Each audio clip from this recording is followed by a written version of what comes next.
दिन आपके साथ ये भी शेयर करूंगा कि ये सिस्टम जो ग्रेड पॉइंट एवरेज है, क्योंकि अभी आप कॉलेज से सॉरी स्कूल से आए हैं ना, तो वहाँ पे एक सिस्टम आपके है तो वैसे जो जिन्होंने सीबीएसई में किया होगा, तो उनके भी ग्रेडिंग सिस्टम ही था ना, आपके भी एबीसी कुछ ग्रेड ऐसा मिलता है। जीपीए जीपीए मिल आपके ये सीबीएसई में कैसे रहता है? +2 में आपका जीपीए वगैरह थी ना, ग्रेड पॉइंट एवरेज सिस्टम। मेरी आ रही है आवाज आपको? यस सर, आवाज आ रही है। हाँ, नहीं मैं क्या आपके ये जो सीबीएसई आपने +2 की है उसमें what was the actual this awarding या मार्किंग सिस्टम? ये आपको जीपीए मिलती थी ना, ये ग्रेड पॉइंट एवरेज, जहाँ ग्रेड मिलता है, ए ग्रेड बी ग्रेड कुछ ऐसा करके था ना? सर स्टेट बोर्ड था सर मेरा। अच्छा, आपका स्टेट बोर्ड में तो मार्क्स ही आते हैं ना, परसेंटेज ही। Yes sir. अच्छा अच्छा। हाँ, तो बाकियों के पता नहीं, साहिल और ये अमनदीप आपका ये क्यों? अमनदीप आपका सीबीएसई था मेरा या सर ये? पंजाब बोर्ड। अच्छा, पंजाब बोर्ड ही है। हाँ अच्छा, जी। पंजाब बोर्ड में तो और फिर सर वही हिमाचल होगा। बोर्ड। हाँ, आपका हिमाचल बोर्ड का होगा, तो ये वो सीबीएसई के रहते हैं ना, उसमें ग्रेडिंग सिस्टम है, तो यही सेम ग्रेडिंग सिस्टम जो जीपीए सिस्टम है ना, ये यहाँ पे होगा। वो मैं एक दिन आपका लेक्चर लूंगा, क्योंकि आपको अभी पता नहीं है ना कि how this your result is awarded. ये आपका जो फाइनल एग्जाम होगा, तो अल्टीमेटली आपके जो मार्क्स आएंगे आएंगे उसके बेस पे आपको ग्रेड्स मिलते हैं, ABCD। जैसे अगर आप 80% लेते हैं तो आपका ए ग्रेड आता है। तो बिटवीन 80 एंड 90 A+ होता है। ठीक है ना, बिटवीन 80 एंड 90 अगर आप लेते हैं, तो अबव देन 90% होंगे तो आपको ओ ग्रेड मिलेगा। और लेस देन 80 जो है आपका बी रहता है। देन 70 to 80 जो है वो B+ है। तो जो पासिंग मार्क्स हैं दे आर 40%, मतलब out of 100 you have to take the 40 marks for passing this particular subject जो भी आपका रहेगा। तो उसके बेसिस पे फिर आगे जो आपकी ना जीपीए निकलती है, ग्रेड पॉइंट एवरेज, सेमेस्टर की निकलेगी। एक फर्स्ट सेमेस्टर के आप एग्जाम दोगे, तो जब फिर 2 सेमेस्टर की हो जाएगी, जब 2 सेमेस्टर आप कर जो, फिर 2 सेमेस्टर की एवरेज आएगी। फिर वो भी मैं आपको एक बताऊंगा कि वो कैसे, हाउ दे कैलकुलेट। तो आपको मतलब you should not only pass the exam कि 40% ही लेने हैं। तो उसमें ये भी है कि आपने देखा होगा स्कीम जो मैंने आपको भेजी थी, आपका ये है 40-60, मतलब 40% जो मार्क्स हैं वो कॉलेज लेवल पे लगने हैं आपके। जैसे आपके इस पता नहीं ये आपके जो स्टेट बोर्ड है उसमें भी शायद ऐसा होगा, इंटरनल असेसमेंट बोलते हैं ना। तो आउट ऑफ 40 जो है वो हम देंगे कॉलेज लेवल पे, और आउट ऑफ 60 जो फाइनल एग्जाम होगा, यू हैव टू सिक्योर। ठीक है ना, आपका 60 मार्क्स का फाइनल पेपर रहेगा। तो आउट ऑफ 60 अगर आप यू डोंट गेट दी 24, ठीक है ना, आउट ऑफ 60 अगर आपके 24 नहीं आते, तो you have to reappear for that. और अगर हमने 40 में से आपको सपोज कर लो, we have given out of 40 32, we have given you 80%। लेकिन अगर आप यहाँ पे ही नहीं लेते, आउट ऑफ 60 आप 24 नहीं लेते, तो then you will not be passed. ठीक है ना, ये सब चीज़ें आपको इट मस्ट बी क्लियर, क्योंकि आपको मैं कल बताया तो नहीं ना किसी ने अभी, nobody has told you about this. बताया किसी ने नो आप? सर। हाँ, नहीं बताया ना आपको, क्योंकि पता नहीं है ना, तो आई विल टेल यू। मतलब एक दिन मैं आपका पूरा ये इस पे बताऊंगा कि हाउ दे कैलकुलेट आपका, कैसा ये सारा जो ग्रेड पॉइंट एवरेज आएगी कैसे आएगी। 40 जो मार्क्स रहेंगे उसमें क्या रहता है जो आपका, क्योंकि आउट ऑफ 40 जो रहेंगे हम देंगे, वो कैसे देंगे, आपके अटेंडेंस के होंगे। 10 मार्क्स आपके अटेंडेंस के हैं। ठीक है ना, जो आप ये अभी जो लेक्चर आप अटेंड कर रहे हो, तो 10 उसके हैं। उसमें है कि अगर आपकी 70% अटेंडेंस है तो 7 मार्क्स हैं, 60 है तो 6 है। तो मतलब ये मिनिमम अटेंडेंस भी आपको लेनी है। तो then you have to will be appear in the exam, अगर अदरवाइज दे बैन। आप मतलब फाइनल एग्ज़ाम में अपीयर नहीं हो सकते अगर आपकी अटेंडेंस शॉर्ट है तो। ठीक है ना, यूनिवर्सिटी को अटेंडेंस जाती है सारी। तो इसलिए मैं ये सबको आपके ग्रुप में भी देखा, मैं कहता रहता हूँ कि almost all the student should attend the class, लेकिन they don't care for that, ठीक है ना। तो उसके हैं 10 मार्क्स। तो बाकी फिर आपके असाइनमेंट्स के हैं, आपको हम एक असाइनमेंट्स देंगे, आपको क्वेश्चंस देंगे, you have to solve them and then to submit us. तो उसके 10 मार्क्स हैं। और देन ये आपका जो MST, मतलब मिड टर्म आपके एग्ज़ाम लेंगे हम दो, जब आपके फाइनल से पहले। तो जो इंटरनल हमारे एग्ज़ाम होंगे, मतलब विद इन द कॉलेज, तो उसके भी आपके मार्क्स हैं, उसकी एवरेज हम करके आपको मार्क्स देते हैं, आउट ऑफ 10 या कुछ ऐसा रहता है। तो ये टोटल जो 40 मार्क्स है ना, फिर वो 40 मार्क्स में हम आपको internal assessment is based on that basis. तो आउट ऑफ 40 जो आपके मार्क्स बनेंगे, तो attendance is also very important, ठीक है ना। अगर अटेंडेंस नहीं आपकी शॉर्ट है, if it is less than I think 60%, तो you can not appear in the final exam, जो आपका फाइनल एग्जाम होगा, ठीक है ना। अभी तो आपकी टेंटेटिव है कि it will be conducted in March, ठीक है ना। लेकिन मेरे को लगता है कि अभी आपकी एडमिशन की डेट एक्सटेंड कर दी है उन्होंने, इट इज़ 31st, ठीक है ना। आपकी एडमिशन ही अभी 31st तक हो रही है। अभी university recently issued the circular 2-3 days back कि आपकी 31 दिसंबर तक, आपको कोई और भी anybody want to take the admission, तो आप उनको बता दें कि you can take up to 31 December. 31 दिसंबर के बाद क्लोज हो जाएंगी, पहले इन्होंने शायद क्लोज कर दी थी अबाउट 1 week बिफोर, लेकिन अभी फिर ओपन कर दिया इसको, ठीक है ना। तो ये था कि you must know about this exam system क्या है। फिर जो आपके क्रेडिट हैं कि एक, जैसे मेरा एक लेक्चर लगता है, ठीक है ना, तो उसको क्रेडिट आवर्स बोलते हैं। तो जैसे आपके 2 लगते हैं तो 2 क्रेडिट आवर्स हैं, जिसके प्रैक्टिकल्स लगते हैं उसके क्रेडिट आवर्स अलग हैं। आपके प्रैक्टिकल के मार्क्स भी अलग से हैं। 50 मार्क्स का प्रैक्टिकल है, 100 का जो आपका थ्योरी का है, 50 का आपका है। तो उसमें भी जो 50 है उसमें भी आपके 30-20 है। 20 मार्क्स आपके इंटरनल असेसमेंट है, 30 आपके एक्सटर्नल जो लेने आएंगे पेपर, आपका एक्सटर्नल एग्ज़ाम प्रैक्टिकल का, तो वो आपको अवार्ड मार्क्स देते हैं। तो total out of 50 you have to, मतलब गेट क्लियर, ठीक है ना। तो आउट टोटल उसको मिला के फिर उसकी जो आउट ऑफ 50 जो आप लेते हो उसका अलग से ग्रेडिंग होती है, और इसकी जो थ्योरी की अलग से ग्रेडिंग होती है, ठीक है ना, समझे ना। तो फिर उसके बेसिस पे ओवरऑल निकलती है। वो मैं एक दिन टोटली आपको, I will let you know कि हाउ इट इज कैलकुलेटेड, क्योंकि ये पता होना चाहिए ना। Nobody has told you actually what is the this exam system is there. आपको पहले ही उसी हिसाब से प्रिपेयर, क्योंकि it is different than that state board जो आपने किया है ना क्लियर, तो you must know about it. तो आपकी ये प्रेजेंस बहुत कम है ना, इट्स वेरी थिन। मैंने कई अभी कहा भी है कि बाकी लोग क्यों नहीं अटेंड कर रहे, क्या what is the reason for that. आपके इतनी रह रहे हैं, 4 या 5 ही आ रहे हैं, या इससे ज्यादा भी हैं? कोई 8, पहले तो 8 तक थे, क्यों अमनदीप?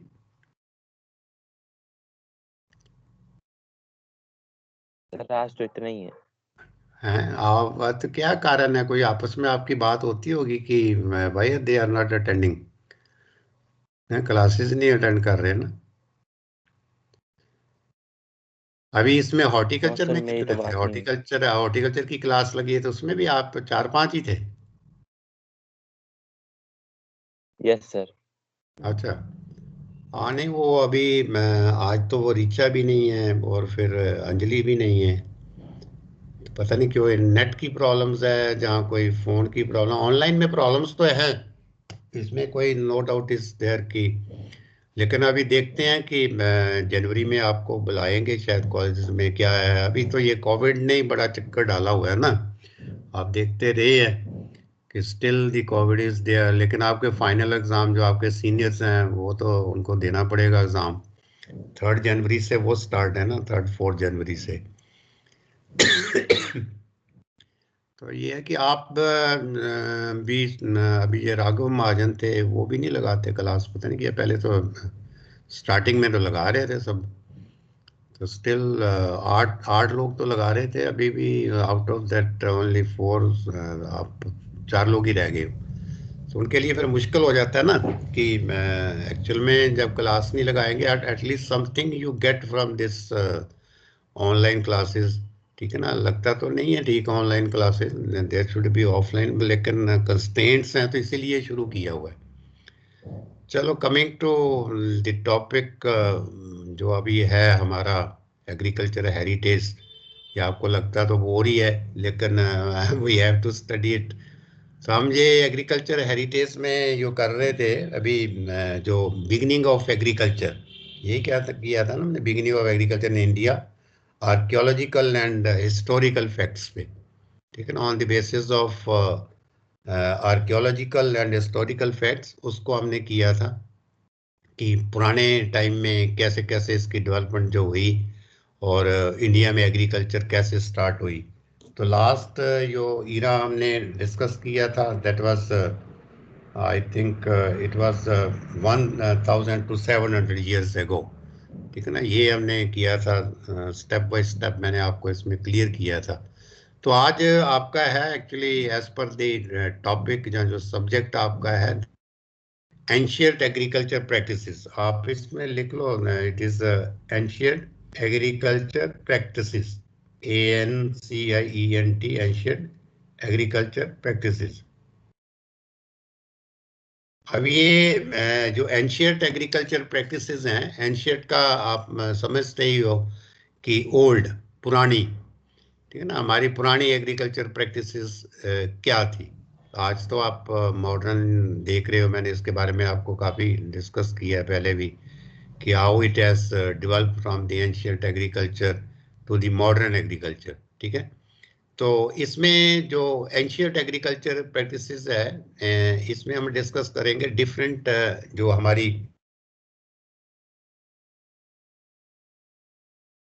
ठीक है ना, स्टोन एज के जब जो फार्मर्स थे, they were using the stones for this agriculture and for hunting.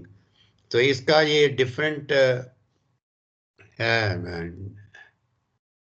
आपके ये आ रहा है इसका, मेरी आ रही है ना आवाज, कुछ बीच में बैड नेटवर्क आ गया। हाँ ठीक है। तो ये जो है हम डिफरेंट ईरा, इसमें भी हम डिफरेंट ईरा पढ़ेंगे, बस ये यहाँ तक बोरिंग है, उसके बाद में फिर then we will have the interesting subjects, ठीक है ना।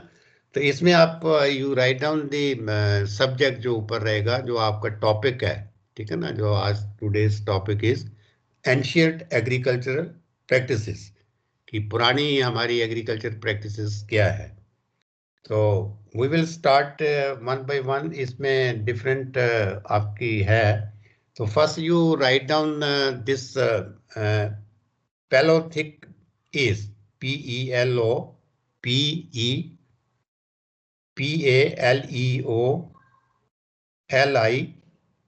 PELOTHIC। हाँ, रिचा हैज ज्वाइंड। तो फर्स्ट जो हमारी एज है, दैट इज आप, मैं बताऊंगा कि व्हाट इज इन इट। आप first you write down PALEO, paleolithic, paleolithic, LITHIC, PALEOLITHIC,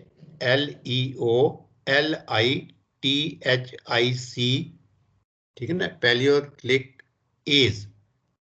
तो विद इन ब्रैकेट है कि ये होता क्या है, ओल्ड स्टोन एज या ancient stone age. With in bracket आप लिख लो old stone age oblique ancient stone age. Ancient होता है पुराना, एंशियंट स्टोन एज। और फिर देन विद इन ब्रैकेट जो एंशियंट स्टोन एज है उसके क्या है, what does ancient stone age means, 2.5 million to 12,000 BC, 2.5 million to 12,000 BC, मतलब इतने हजार साल पहले की बात हो रही है ये, ठीक है ना। तो अभी ये जो एज है that is the palaeolithic age, palaeo then lithic, ठीक है ना। तो इसके अंदर under this you write down the different points are there. First is the age in human culture characterized by the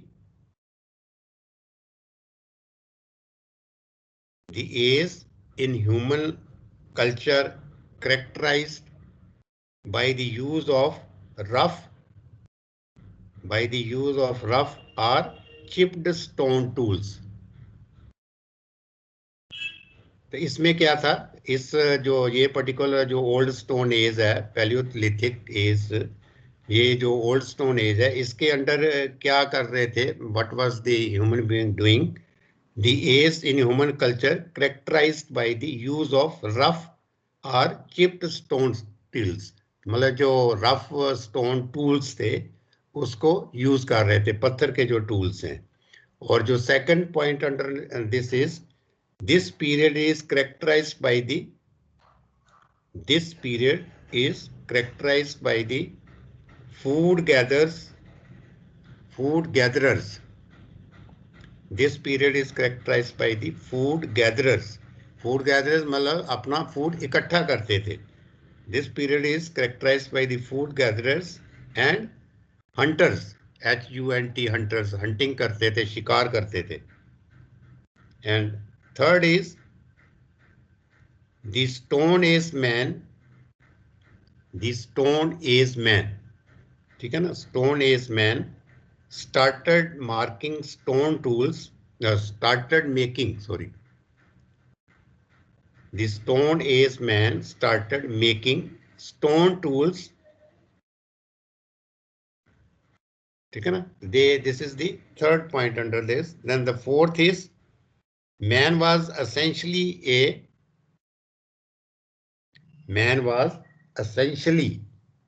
a food gatherer.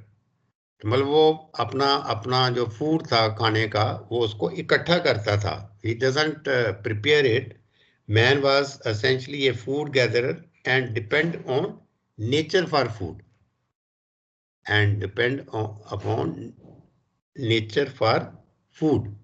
अपने food के लिए वो नेचर पे डिपेंड करता था ना.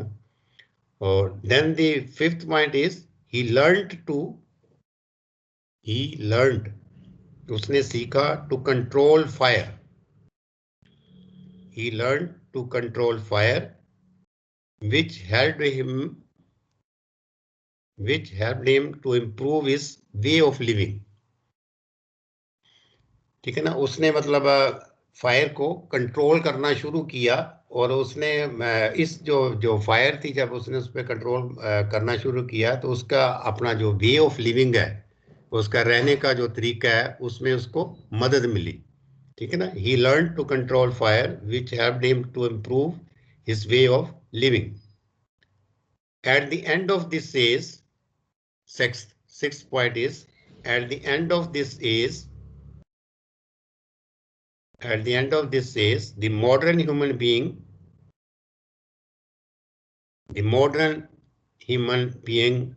first appeared around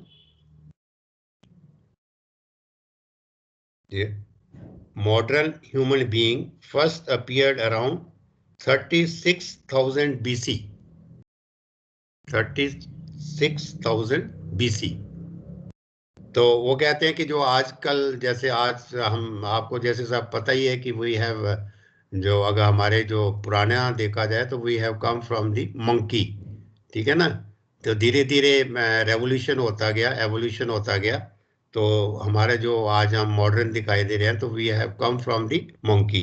तो यही है जो आज प्रेजेंट डे जो हम ह्यूमन बीइंग है, दैट इज दी 36,000 BC, पहले की बात है.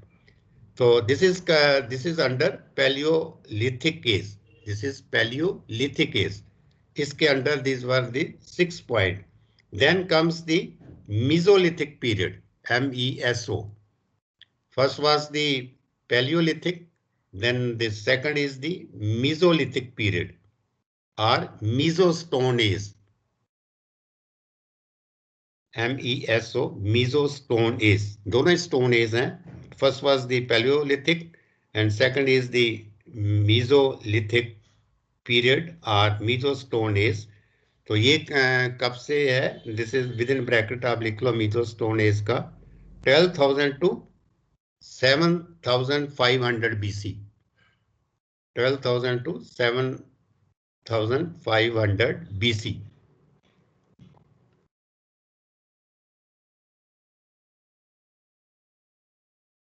तो इसमें first point is the transitional TRANSITIONAL transitional period. Transitional period होता है जब एक पीरियड से हम दूसरे पीरियड में शिफ्ट करते हैं, तो that is called the transition. The transitional period between the end of the transitional period between the end of the Paleolithic, the first वाली is the transitional period between the end of the Paleolithic and beginning of the Neolithic and beginning of the Neolithic। आगे जो आएगी third जो आएगी ना Neolithic है, NEOLITHIC is called, उसको क्या कहते हैं, इज कॉल्ड द मीसोलिथिक। ठीक है ना। The transitional period between the end of the Palaeolithic, Palaeolithic का एंड और जो इसका बिगनिंग है नीलोलिथिक का, तो उसके बिटवीन जो पीरियड है that is the Mesolithic period. अब आइए, डू यू हैव अंडरस्टूड ना कि क्या है मैं कहना चाह रहा हूँ। फर्स्ट वाज द पैलियोलिथिक, और ये जो मीसोलिथिक है ये ट्रांजिशनल पीरियड है बिटवीन दी नेलोथिक एंड पैलियोलिथिक। तो मेसोलिथिक पीरियड के अंदर you write down first this was the point, and second point is it began about 10,000 BC. It began about 10,000 BC and ended with the rise of agriculture. It began about 10,000 BC and ended with the rise of agriculture. And the third point under this is, this period is characterized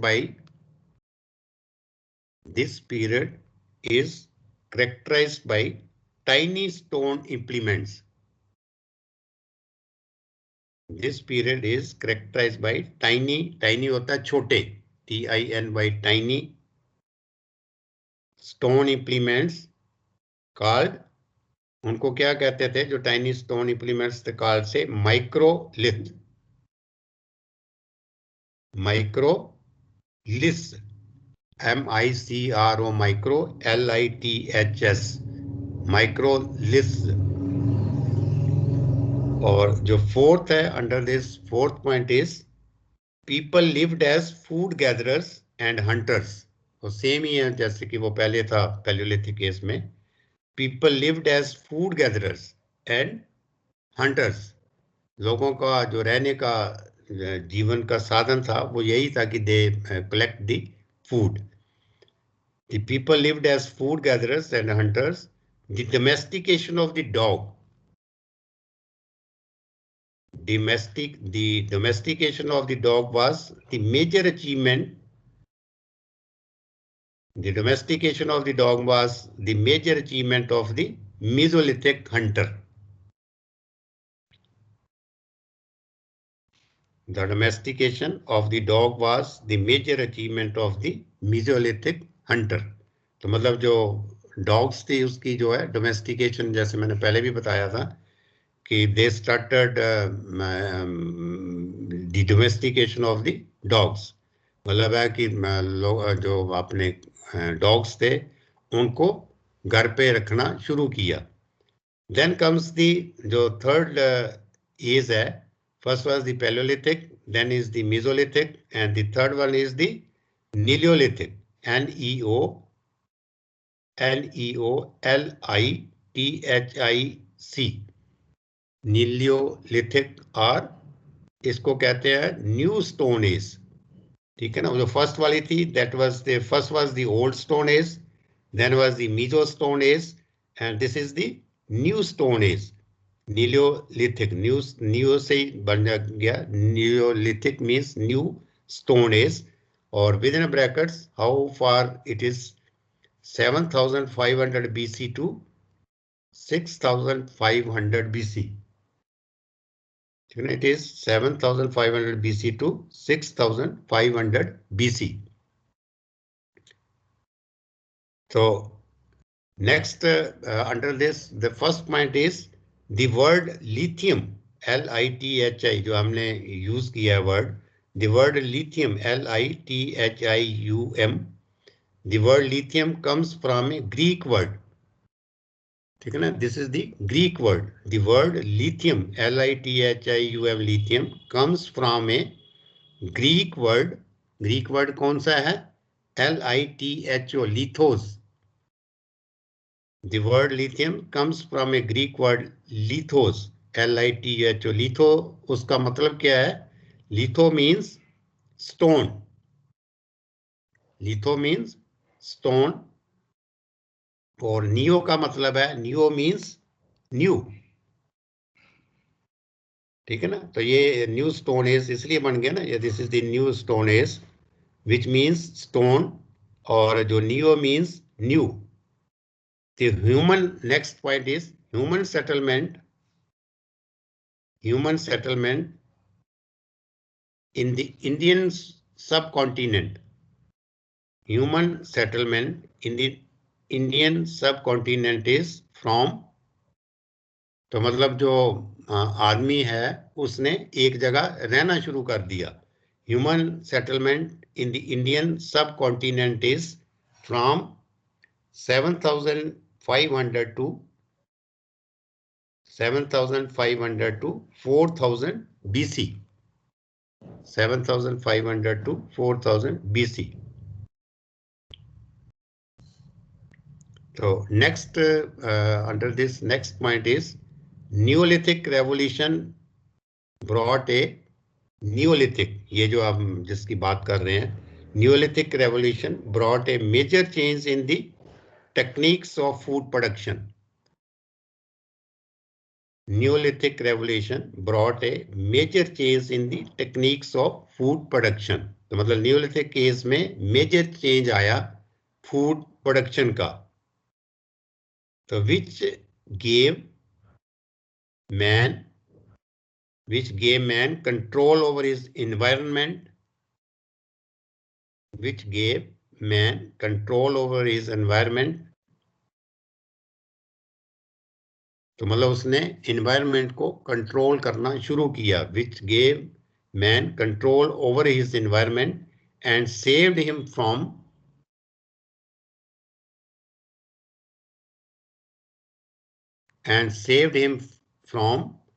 the existence of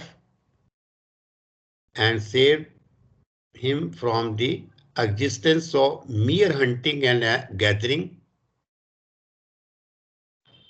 Existence of mere, MERE, mere hunting and gathering of wild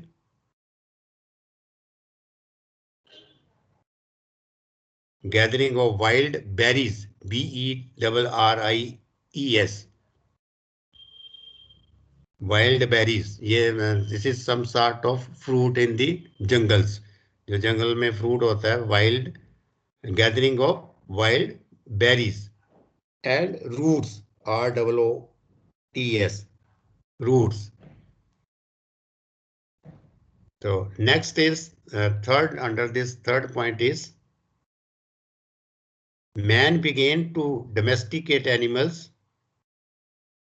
ठीक है ना? पहले उसने dogs रखने शुरू किए, then he started the domestication of the animals. फिर उसने एनिमल्स भी रखने शुरू कर दिए. Man began to domesticate animals and cultivates plants. फिर उसने पौधे भी लगाने शुरू कर दिए. Comma, settling down in villages.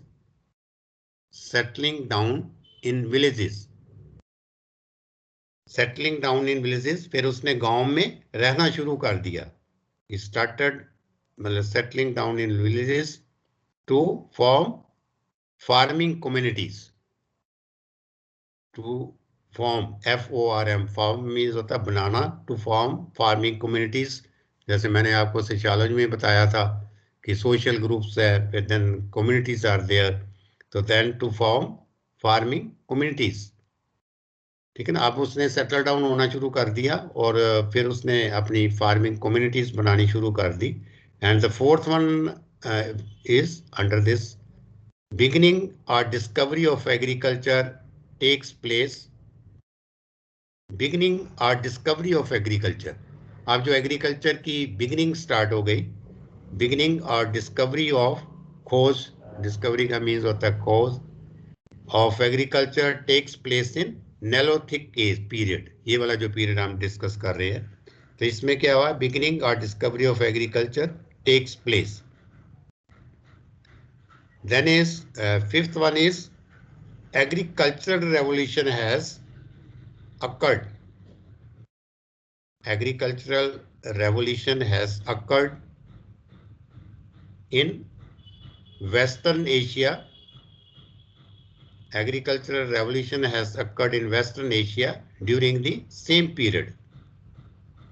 तो मतलब में है कि एग्रीकल्चर में रेवोल्यूशन आ गया, मींस कि एग्रीकल्चर में सुधार आ गया। Agriculture revolution has occurred in western Asia. ठीक है ना, ये this is the part of the Asia, western Asia, during the same period. इस पीरियड के अंदर एग्रीकल्चर में रेवोल्यूशन आया।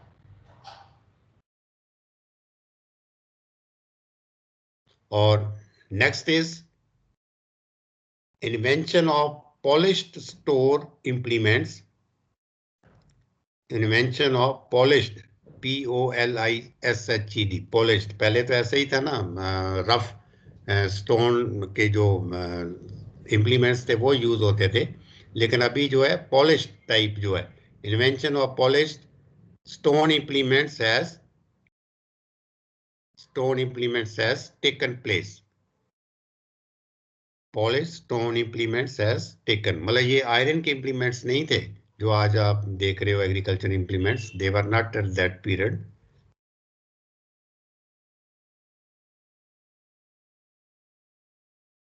तो next is you write down, ये यही जो दो है ना, first you write down the main features of neolithic culture. ये जो हमने पढ़ा अभी ऊपर किया है, the main features of neolithic culture in India.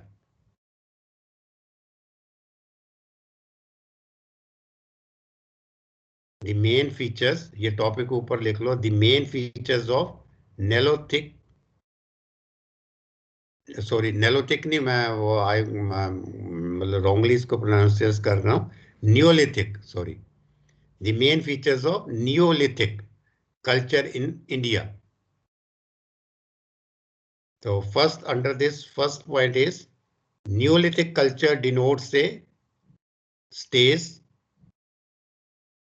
Neolithic culture denotes a stage in economic and technological development in India. अब ये इंडिया की बात कर रहे हैं हम, we are talking about India, पहले हमने टोटल वर्ल्ड की बात की है ना।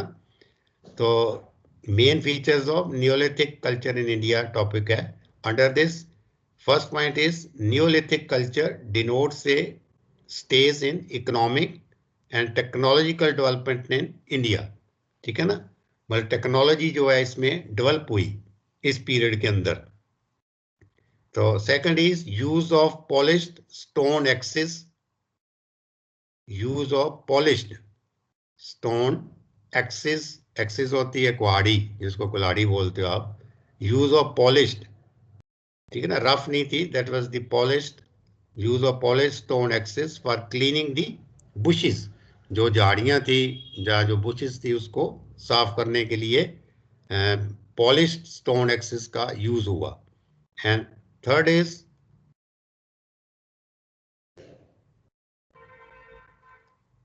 handmade, and third is handmade pottery, POTTERY, handmade pottery, pottery होती है जो बर्तन होते हैं, चीनी के बर्तन, ठीक है ना, handmade pottery, POTTERY, pottery for storing of food grains, handmade pottery for storing of food grains. Then fourth one is invented textile,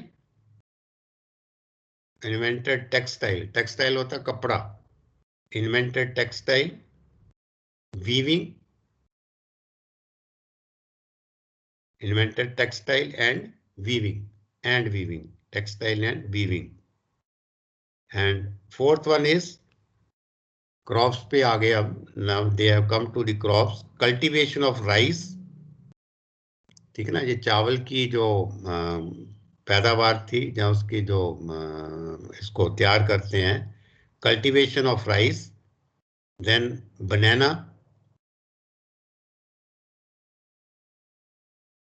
and YAMS, jams, cultivation of rice, banana and jams in eastern parts of India, ठीक है ना, eastern parts of India. अब eastern लिख लिया आपने, cultivation of rice, banana and jams in eastern parts of India. Eastern part कौन सा होगा इंडिया का? कैन एनीबॉडी टेल मी कि व्हाट इज द ईस्टर्न? आप कौन से पार्ट में रह रहे हैं इंडिया के?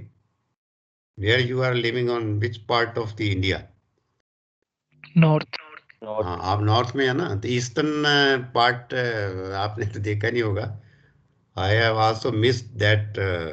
ये आपका जो नागालैंड, ठीक है ना, मेघालय, ठीक है, ये Arunachal Pradesh, these are all eastern states, ठीक है ना, ये ईस्टर्न स्टेट्स हैं, बहुत दूर है, this is far away from this place where you are living. तो next is 6th point is cultivation of millets, cultivation of millets and pulses in South India. Cultivation of millets, नहीं पता होगा आपको, शायद अभी एग्रोनॉमी में आपने पढ़ा होगा। मिलेट्स होता है ये बाजरा, जो कोर्स ग्रेन्स होते हैं, मोटा अनाज जिसको बोलते हैं ना। तो ये व्हीट जो है that is not the millet, wheat जो है आपका फाइन ग्रेन है, ठीक है ना। तो जो मिलेट्स है they are the coarse grains. तो इसमें बाजरा आता है, देन दिस सोरगम आता है, और रागी आती है, RAGI, रागी। और जो आजकल लोग जो हेल्थ कॉन्शियस हैं, दे मतलब they are using this coarse grains. तो cultivation of millets and pulses, pulses होती हैं जो आपकी दालें हैं जितनी भी, ऑल टाइप ऑफ, जैसे मूंग की दाल, उड़द की दाल, लेंटिल, मसर, ठीक है ना, ये सब पल्सेस हैं इन साउथ इंडिया, ठीक है ना। साउथ इंडिया ये आपका जो है, ये केरला, तमिलनाडु, ठीक है, आंध्र प्रदेश, तो they are all these south India states, ठीक है ना, ये भी they are far away from this place. Then 7th is discovery of silk, discovery of silk.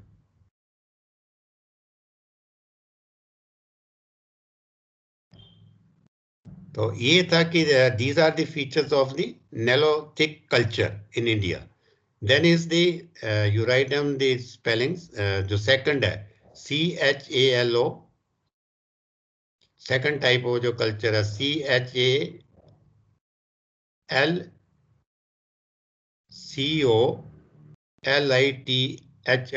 Lithic. तो मतलब ये हो गया chalcolithic culture, CHALCOLITHIC, chalcolithic culture. तो इसको कहते हैं with in bracket bronze age, BRONZE, bronze as.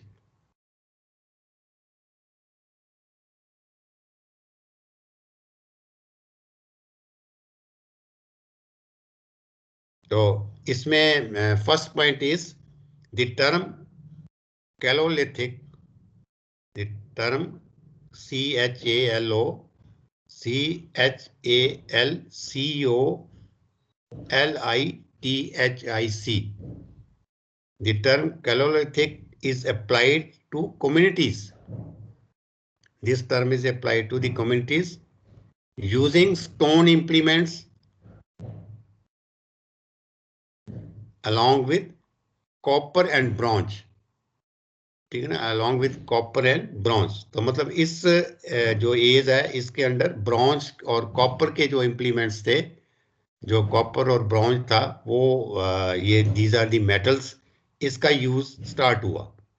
The term Calolithic is applied to communities using stone implements along with copper and bronze.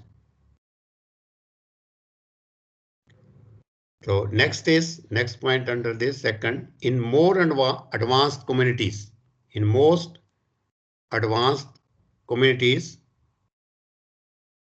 the proportion of copper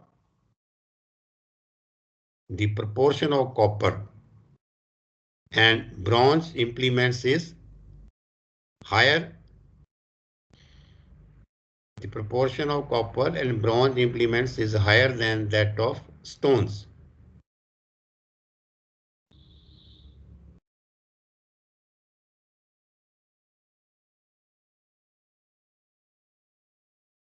तो इसके अंदर last जो है, इसके अंदर में कल आपका नेक्स्ट अभी है टाइम ना, तो द सिग्निफिकेंट फीचर्स आर, इसके अंडर ही इसको जो अगर हम समराइज करें तो द सिग्निफिकेंट फीचर्स आर, आप ऊपर लिख लो, the significant features are invention of plough, invention of plough, plough होता है जो हल होता है, invention of plough, and second is agriculture shifted from hilly area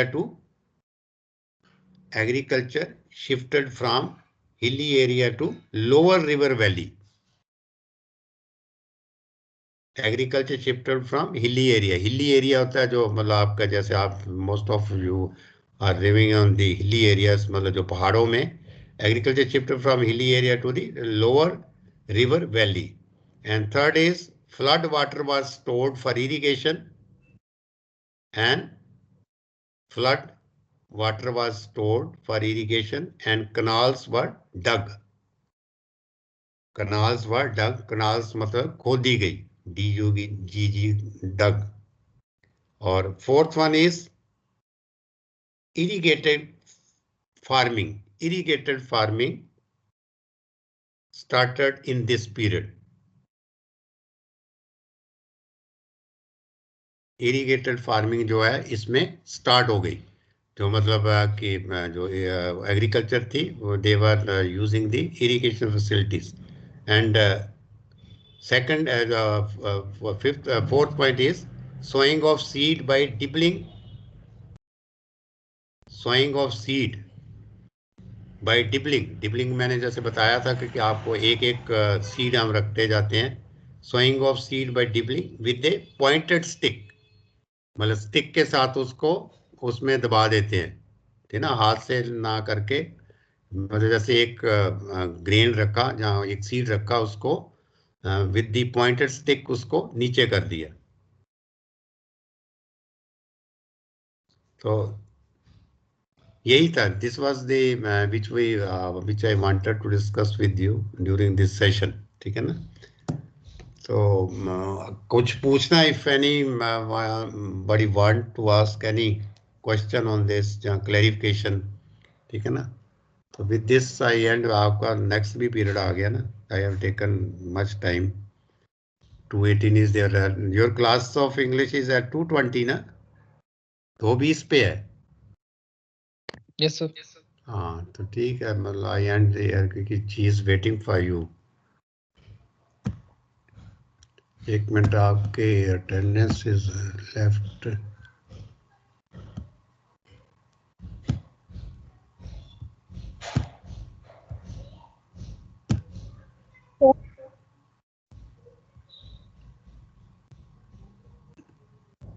Okay, then all the best. Thank you.